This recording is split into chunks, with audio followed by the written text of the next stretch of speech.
तो guys finally अपने पास आ चुकी है पल्सर की N125 और ये जो है टॉप मॉडल खड़ा है आपके सामने, जिसके अंदर आपको पीछे जो टायर सेक्शन मिल रहा है 110 का और इसके अंदर आपको कलर मिलता है पर्पल विद ब्लैक। ये जो कलर है ये सिर्फ अवेलेबल है टॉप मॉडल के अंदर। तो गाड़ी के अंदर आपको क्या क्या डिफरेंसेस मिल जाते हैं बेस और टॉप के अंदर, क्या क्या आपको फीचर्स दे रही है कंपनी, प्राइस से रिलेटेड और इसके स्पेसिफिकेशन से रिलेटेड अपनी ये वीडियो रहने वाली है। सारी जानकारी आपको इसी वीडियो में मिल जाएगी, बस उसके लिए आपको वीडियो को अंत तक जरूर देखना।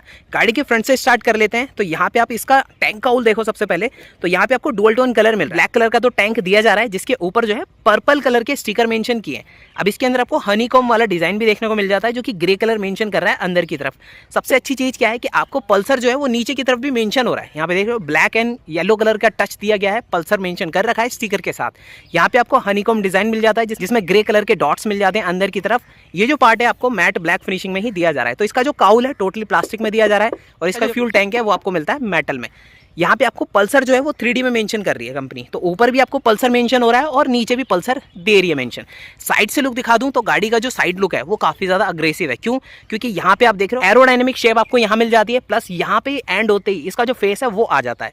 तो यहाँ पे आपको काफी डिफरेंट लुक मिलता है। और फ्रंट से देखोगे इस गाड़ी को तो फ्रंट से जो है और ज्यादा बल्कि लगती है। अगर आप फोकस करते हो सिर्फ इसके हेड पे तो हेड जो है वो बहुत छोटा दिखेगा, इतना ज्यादा अच्छा नहीं लगता। ओवरऑल गाड़ी को देखते हुए इसका फेस जज करोगे तो आपको काफी बढ़िया लुक मिलने वाला है इसके फ्रंट से। हेड के साइड में जो काउल मिल रहे हैं ये आपको पर्पल कलर के मिल रहे हैं। यहाँ पे आपको हनीकॉम डिजाइन मिल जाता है, ग्लॉसी फिनिशिंग ऐड करी गई है। सस्पेंशन के ऊपर आपको कवर मिल रहा है यहाँ पे प्लास्टिक का, जैसे कि आपको फ्रीडम 125 में दिया जा रहा है। अब इसका सस्पेंशन अगर पतला होता तो ऑब्वियसली बात है कि इसका जो फेस है वो बहुत ज़्यादा बकवास लगने वाला था, लेकिन उसको कवर अप करके इन्होंने इसके लुक में 4 चांद लगा दिए। ये कवर होने की वजह से काफ़ी बल्कि लुक लग रहा है। यहाँ पे आपको एंड्योरेंस के सस्पेंशन मिल रहे हैं टेलीस्कोपिक वाले। यहाँ पे आपको डुअल पिस्टन कैलिपर, 240 mm की डिस्प्ले जो कि राउंड शेप में रहने वाली है। फ्रंट टायर की बात करें तो MRF कंपनी का टायर मिल रहा है आपको, यहाँ पे देख सकते हो। और यहाँ पे टायर सेक्शन है 80-100-17 का ट्यूबलेस टायर है, 17 इंच के ब्लैक कलर के अलॉय के साथ। अलॉय के ऊपर भी आपको यहाँ पे स्टिकर मिल रहा है पर्पल कलर का ही हनीकॉम डिजाइन के साथ। अभी इसका जो मडगार्ड है वो आपको मिलता है हार्ड फाइबर में, ब्लैक कलर का मैट फिनिशिंग में इसका फाइबर का आपको यहाँ पे मडगार्ड मिल रहा है। अब इसका हेडलैम्प जो है वो दिखा दूं तो इसके हेडलैम्प के लिए आपको क्या करना है, उसके लिए स्टार्ट करना पड़ेगा बाइक को, क्योंकि इग्निशन ऑन करने पे ना तो आपका DRS वगैरह जलेगा, ना हेडलैम्प जलेगा, ना ही लो बीम और ना ही हाई बीम। तो इसके लिए गाड़ी को स्टार्ट कर लेते हैं फटाफट से। तो गाड़ी जो है वो काफ़ी ज़्यादा साइलेंट रहने वाली है, पता भी नहीं चलेगा आपको कि गाड़ी स्टार्ट कब हुई, ऐसा लगेगा कि इलेक्ट्रिक बाइक स्टार्ट कर दी हमने। अब यहाँ पे आप देख रहे हो लो बीम हाई बीम आपको LED में मिल रही है। अब यहाँ पे आपको स्विचेस मिल रहे हैं, low beam high beam and passing का 3-in-1 यहाँ पे स्विच दिया जा रहा है। तो इसकी जो विजिबिलिटी है वो चेकआउट कराता हूँ। ये अपना देख से हो और ये पासिंग। तो इसके हेडलैम्प की जो विजिबिलिटी है वो काफ़ी ज़्यादा शार्प रहने वाली है डे में भी और नाइट में भी। यहाँ पे आप देख रहे हो कि अंदर से ही रिफ्लेक्ट कर रहा है, जिसकी वजह से ऐसा लगता है कि DRS यहाँ पे मेंशन कर रखे हैं। इंडिकेटर जो है वो आपको मिल रहे हैं हेलोजन बल्ब के साथ, जो कि रहने वाला है कॉन्सेप्ट वही फ्रीडम 125 जैसा ही है। शेप डिज़ाइन सब कुछ सेम वैसा ही रखा गया है। यहाँ पे आपकी नंबर प्लेट लगेगी। ये जो पार्ट है ये आपको मिलता है ग्लॉसी ब्लैक में प्लास्टिक के साथ। अभी इसके हैंडल बार की बात कर लेते हैं। तो यहाँ पे जो हैंडल बार है वो मिलता है सिंगल पाइप के अंदर, ब्लैक कलर का ऑल ब्लैक कलर का हैंडल बार है। यहाँ पे आपको क्लच जो है वो भी लाइट मिलती है और ब्रेक जो है वो भी सही मिलती है। मास्टर सिलेंडर यहाँ पे ऐड है। अब यहाँ पे आपको स्विचेस मिल रहे हैं, low beam high beam passing, यहाँ पे मोड का स्विच, यहाँ पे इंडिकेटर्स और यहाँ पे हॉर्न का स्विच। हॉर्न जो है एक बार सुना देता हूँ, सिंगल हॉर्न है, वॉल्यूम आपको डिसेंट सा ही मिलेगा। यहाँ पे आपको इंजन किल स्विच, यहाँ पे ऑटो कट स्विच, जैसा कि i3s जो स्विच होता है वही काम करने वाला है ये। और सेल्फ का स्विच यहाँ पे। की जो है वो दिखा दूँ तो नॉर्मल सी की मिलती है आपको, बस ये है कि सबसे छोटी और डिफरेंट की रहने वाली है अपनी बजाज पल्सर की। यहाँ पे देख सकते हो। इग्निशन ऑन कर लेते हैं तो मीटर जो है वो आपको मिल रहा है फुली डिजिटल मीटर कंसोल। यहाँ पे आपको फ्यूल के सेल मिल जाते हैं, ओडोमीटर ट्रिप मीटर आपको मेंशन हो रहा है। यहाँ पे टोटल किलोमीटर एंड यहाँ पे आपको रियल टाइम, ब्लूटूथ कनेक्टिविटी, लो फ्यूल वार्निंग, यहाँ पे चेक इंजन की लाइट, न्यूट्रल की लाइट, सारे इंडिकेशंस आपको ऊपर मिलते हैं। अब यहाँ पे जो बटन मिल रहा है मोड्स का, इसको दबाओगे तो इसमें आपके जो फीचर्स हैं वो हाईलाइट हो जाते हैं। अब उसके लिए क्या करना है, आप ऐसे प्रेस करोगे नहीं होगा। उसके लिए क्या करना है, इग्निशन यहाँ पे इंजन किल स्विच ऑन करेंगे, उसके बाद आप इसे प्रेस करते हो तो यहाँ जो फीचर्स हैं वो शो हो जाते हैं। देख रहे हो, ब्लूटूथ कनेक्टिविटी, बाकी सारे इंडिकेशंस जो फीचर्स हैं वो शो हो जाते हैं। तो call, SMS, miss call, alert जैसे आपको फीचर्स मिल रहे हैं इसके अंदर। नेविगेशन नहीं दिया है। अब बेस के अंदर क्या है, आपको डिजिटल मीटर तो मिल रहा है लेकिन सेमी डिजिटल मिल रहा है। यहाँ पे इंस्ट्रक्शंस मिलते हैं, छोटी सी डिस्प्ले यहाँ मिलती है। इसके अंदर आपको फुली डिजिटल मीटर कंसोल मिलता है। बेस में आपको ये बटन नहीं मिलेगा और ये बटन भी नहीं मिलेगा, तो ये 2 बटन मिसिंग हो जाते हैं, प्लस मीटर कंसोल आपको डिफरेंट मिलता है। फ्यूल टैंक जो है वो आपको मिलता है 9.7 लीटर की फ्यूल टैंक कैपेसिटी के साथ। मेटल में फ्यूल टैंक है, E20 का सपोर्ट है, यहाँ पे E20 का स्टिकर भी मेंशन कर रखा है। चार्जिंग पोर्ट के लिए आपको यहाँ पे ऑप्शन मिल जाता है। राइड करते वक्त आप अपने मोबाइल को चार्ज कर सकते हो। इसकी फ्यूल की जो लिड है वो मेरे को काफ़ी सही लगी। आप इसे ओपन करते हो तो ये पूरी बाहर नहीं आती, ये इसमें अटैच रहती है, तो ये चीज़ काफ़ी सही लगी मेरे को, ये बढ़िया कॉन्सेप्ट है। तो इसको वापस से इंसर्ट कर देते हैं। सीट जो है वो मिलती है आपको 795 mm की, मतलब सबसे लंबी सीट रहने वाली है। अब ये कम्यूटर प्लस एडवेंचर टाइप की बाइक है, तो यहाँ पे सीट भी कुछ उसी तरह की मिलती है आपको। यहाँ पे देख सकते हो काफ़ी लंबी, और सबसे अच्छी बात सॉफ्ट और काफ़ी अच्छे कुशन्स ऐड किए इसके अंदर राइडर और प्लेन के लिए। ऐसा नहीं है प्लेन वाले के लिए हार्ड है, राइडर के लिए सॉफ्ट है, तो दोनों के लिए काफ़ी कंफर्टेबल सीट मिल जाती है। पल्सर जो है वो यहाँ मेंशन कर रखा है, और सीट जो है इसके टैंक के ऊपर है। आप फैमिली के साथ राइड करते हो इस बाइक को लेकर तो काफ़ी कंफर्ट फील होगा आपको। सीट काउल के साइड में आपको यहाँ पे स्टिकर एंड ग्राफिक्स मेंशन कर रही है कंपनी।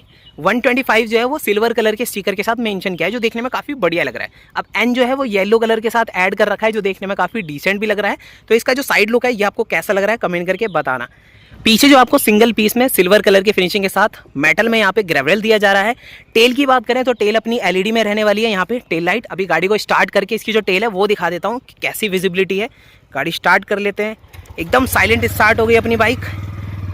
यहाँ पे पीछे जो आपको एलईडी में टेल मिल रही है, टेल का डिज़ाइन और ये शेप भाई फर्स्ट इन सेगमेंट रहने वाली है, किलर लुक है पीछे से। तो आप बता दो आपकी क्या राय है।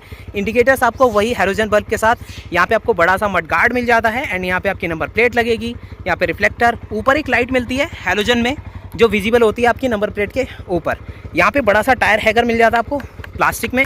अभी इसका जो एग्जॉस्ट साउंड है वो सुना देता हूँ कि कैसा रहने वाला है। तो एग्जॉस्ट साउंड देख रहे हो आप, यहाँ पे अंडरवेली एग्जॉस्ट रहने वाला है अपना। इसको रैप करता हूँ एक बार।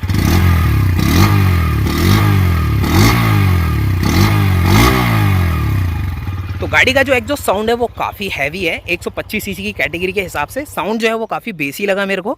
इंजन के अंदर सबसे अच्छी बात कि आपको किक और सेल्फ दोनों का ऑप्शन मिल रहा है, और ये होना बहुत ज़रूरी था। इसकी वजह से गाड़ी जो है बहुत सेल भी होने वाली है। बजाज का स्टिकर यहाँ मेंशन कर रखा है, डुअल टोन कलर ऐड किया है, ऑल ग्लॉसी ब्लैक कलर का इंजन। ऊपर जो कैप है वो मिलती है आपको मैट ब्लैक में। अब इसके अंदर जो इंजन है वो वही है NS 125 वाला। इसको क्या है रीट्यून किया है, रिफ्रेश इंजन हो चुका है, जिसकी वजह से पावर आपकी मिल जाती है 12 PS की पावर मिल जाती है, 11 Nm का टॉर्क। परफॉर्मेंस 125 सीसी की कैटेगरी की सभी बाइक से इसकी 21 रहने वाली है। इंजन काउल वगैरह यहाँ पे ऐड नहीं किया है, और नहीं किया है तो अच्छी बात है, ऐसे ही काफ़ी अच्छी लग रही है। ब्रेक पैड आपको यहाँ मिल जाते हैं, फुटरेस्ट आपके जो है फोल्डेबल है, राइडर और प्लेन वाले। इसके अंदर भी आपको सामान कैरी जब करोगे तो हुक बांधने के लिए आपको जगह मिल जाती है यहाँ पे दोनों में। साइड पैनल जो है वो आपको ब्लैक कलर का मिलता है हनीकॉम के डिज़ाइन के साथ। ये पार्ट आपको सिल्वर कलर की फिनिशिंग में मिलता है। अब ये क्या है, मेटल नहीं है, एल्युमिनियम नहीं है, ये है प्लास्टिक। पीछे आपको मोनोशॉक सस्पेंशन मिलता है जो कि एडजस्टेबल है, जिसे आप अपने हिसाब से एडजस्ट भी कर सकते हो। पीछे वाला जो टायर है वो टॉप मॉडल में मिलता है आपको 110 सेक्शन का, 110 80 17 का ट्यूबलेस टायर मिलता है 17 इंच के अलॉय के साथ। अलॉय मिलते हैं ब्लैक कलर के, उसके ऊपर मिलता है purple, black, silver and yellow colour के स्टिकर। तो 4 कलर आपको यहाँ मेंशन कर रही है कंपनी। एंड यहाँ पे बॉक्स टाइप का स्विंग आर्म, यहाँ पे आपको प्लास्टिक की फिनिशिंग, अगेन टायर है अगर आपको प्लास्टिक में ही दिया जा रहा है। दूसरी साइड से दिखा दूँ एक बार गाड़ी, तो यहाँ पे आपको क्या है, जब इस बाइक को आप परचेज करोगे तो साइड गार्ड आपको दिया जाएगा लगा के। इसमें लेडी प्लेन के लिए फुटरेस्ट नहीं आता। यहाँ पे की होल मिलता है जिससे आप पीछे वाली सीट को ओपन कर सकते हो। दूसरी साइड भी आपको स्टिकर एंड ग्राफिक्स काफ़ी डिसेंट एंड बढ़िया मिलते हैं इसके अंदर। यहाँ पे आपको इंस्ट्रक्शंस मिल रहे हैं आगे वाले टायर में, पीछे वाले टायर में कितनी हवा होनी चाहिए। और यहाँ पे जो आपको ये चैन कवर मिल रहा है ये अटैच है, पूरा फेंडर वाला पार्ट ही अटैच है। तो प्लास्टिक में चैन कवर मिल रहा है, ओपन चैन कवर। यहाँ भी आपको rider and plain footrest foldable मिलते हैं। यहाँ पे आपको इंस्ट्रक्शंस दिए जा रहे हैं। 5 स्पीड का गियर बॉक्स, पहला नीचे बाकी 4 ऊपर की तरफ। साइड स्टैंड मेन स्टैंड दोनों मिल रहा है। 198 mm का आपको ग्राउंड क्लियरेंस मिलता है इस बाइक के अंदर। अब इतना ज़्यादा ग्राउंड क्लियरेंस होने की वजह से कौन बंदा इस बाइक को चला सकता है। तो अगर आपकी हाइट 5 फुट है या उससे ज़्यादा है तो इस बाइक को आप राइड कर सकते हो। 5 फुट से कम है तो मैटर करता है स्किल्स कैसे आपके, तो आप इस बाइक को हैंडल कर सकते हो। वरना 5 फुट तक का बंदा तो इजीली चला ही लेगा, चाहे उसके स्किल्स हो बिल्कुल जीरो। 5 फुट से नीचे हाइट मैटर नहीं करती, स्किल्स मैटर करते हैं। तो गाड़ी को लेके आपकी क्या राय है कमेंट करके बता देना। कलर आपको कौन सा बेटर लगता है वो भी बता देना। टॉप मॉडल में आपको 4 मिल रहे हैं, बेस के अंदर आपको 3 कलर मिलते हैं। बट डिफरेंसेस यही है कि आपको इसमें फुली डिजिटल मीटर कंसोल मिल रहा है, ये बटन्स मिल रहे हैं मोड के, यहाँ पे ऑटो किल स्विच, पीछे आपको 110 mm का टायर। बेस में आपको ये सारी चीज़ें नहीं मिलती। तो आप कौन सा लेना पसंद करोगे, बेस या फिर टॉप? गाड़ी को लेके जो भी आपकी राय हो कमेंट करके बता देना। इसका जो ऑन रोड प्राइस है पिनअप कर दूंगा कमेंट बॉक्स में, क्योंकि अभी इसका ऑन रोड प्राइस हमें पता नहीं है, शोरूम वालों ने बताया नहीं है। पता चलेगा तो मैं वहाँ पे पिनअप कर दूंगा। इस गाड़ी का फाइनेंस और राइड रिव्यू चाहिए तो आपको कमेंट करके बता देना। और वीडियो हेल्पफुल लगा हो तो शेयर कर देना, वीडियो अच्छा लगा हो तो वीडियो को लाइक, चैनल को सब्सक्राइब करना बिल्कुल भी मत भूलना, क्योंकि ऐसी वीडियो मैं आपके लिए लाता रहता हूँ। तो गाइस लेते हैं अलविदा, मिलते हैं अगली वीडियो में। टेक केयर, जय हिंद।